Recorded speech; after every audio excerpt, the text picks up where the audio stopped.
Good afternoon, dear students. Today we will know here about the complex permanent tissue, and in the previous session we had discussed about the types of permanent tissues, and we know that there are two types of permanent tissues. They are simple permanent tissues and complex permanent tissue. So here we will be knowing about the complex permanent tissue. So you also know that simple permanent tissues, these are made up of only one type of cells. So let's know about the complex permanent tissues. Okay, so as its name is complex, it means structure would be more complex. So you just should know that these types of tissues are made up of more than one type of cells. Okay, and these cells are dissimilar in structure, but they coordinate to perform common function. And these tissues are also called as the conducting tissue or vascular tissue. So before knowing that, we should know that what are the complex permanent tissue. So it is a tissue that are having one or more types which have a common origin and which work together as a unit to perform a common function, that is called a complex permanent tissue. So let's know about its functions. So okay, so generally about the so here we are discussing about the complex permanent tissue.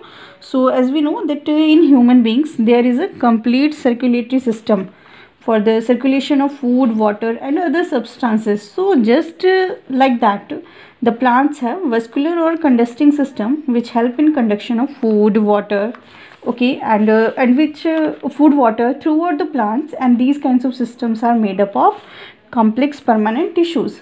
Okay, so now let's know about the types of complex permanent tissue. So complex permanent tissue is having mainly two types. What are they? They are xylem and phloem.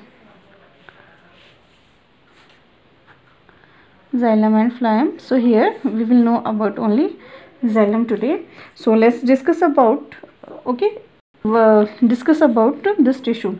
So what is the structure of xylem? So students, remember about the pipeline system of a building which help to carry the water from bottom to various houses. So similarly, these pipelines having similar to these, okay, the plants are also having a pipe-like system or by the pipe-like structure, and these pipe-like structure in the plant, they carry water and minerals from the ground to the various parts of the plant. Okay, suppose this is a plant and it is having the roots.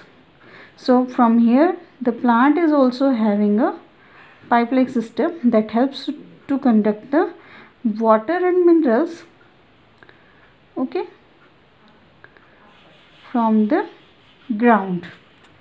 So let's discuss so what are these structures? Okay, these structures can be called xylem. So mainly we should know that xylem, it carries the water and minerals from the roots to the various parts of the plant. Xylem carries water and minerals from roots to the various parts of the plant.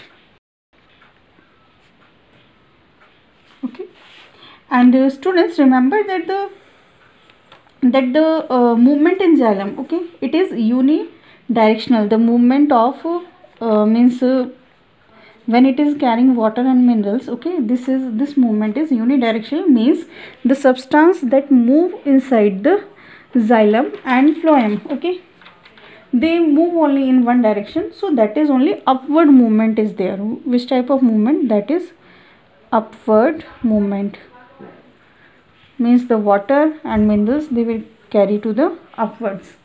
So similarly, xylem is also hard in nature because it is made up of dead cells.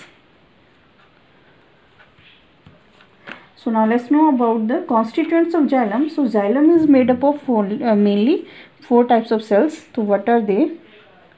Xylem is made up of four types of cells. So what are they? They are tracheids, vessels, xylem parenchyma, and fourth one is xylem fiber. So here you can see the diagram of the tracheids. So let's discuss about the structure. So tracheids are, as you can see, that these are the elongated, tubular and made up of the dead cells, okay, and which are having the tapering ends. You can see the ends. These are called the tapering ends. And the walls of the tracheids are due to the deposition of lignin. And in the previous session I told you that what is lignin.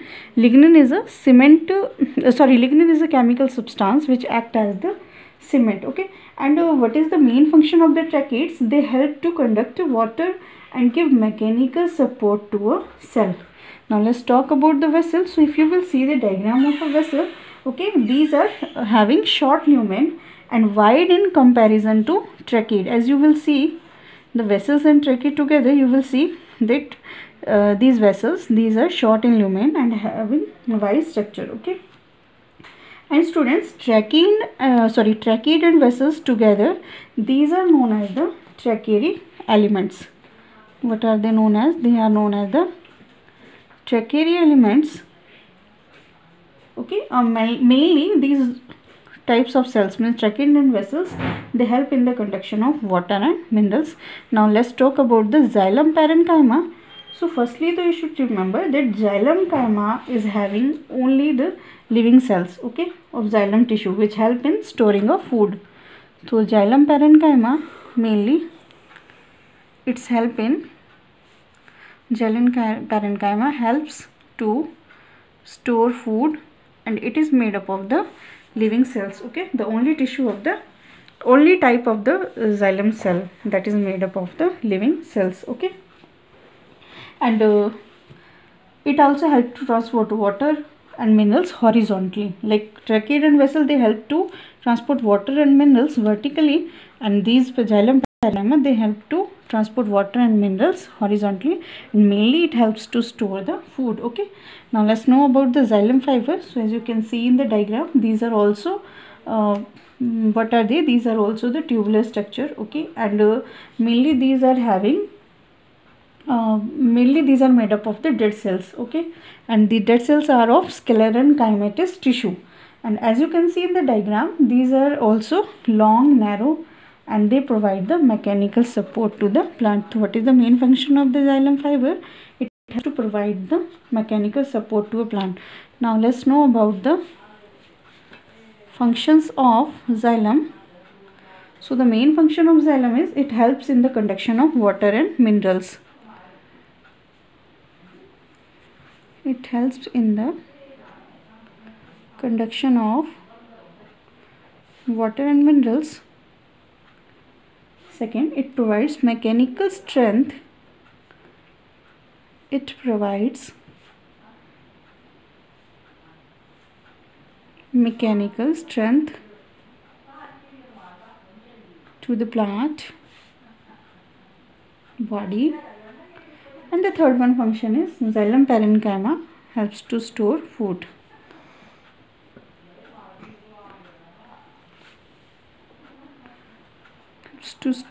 So this is all about xylem. In tomorrow's session we will know about the phloem tissue. Thank you so much.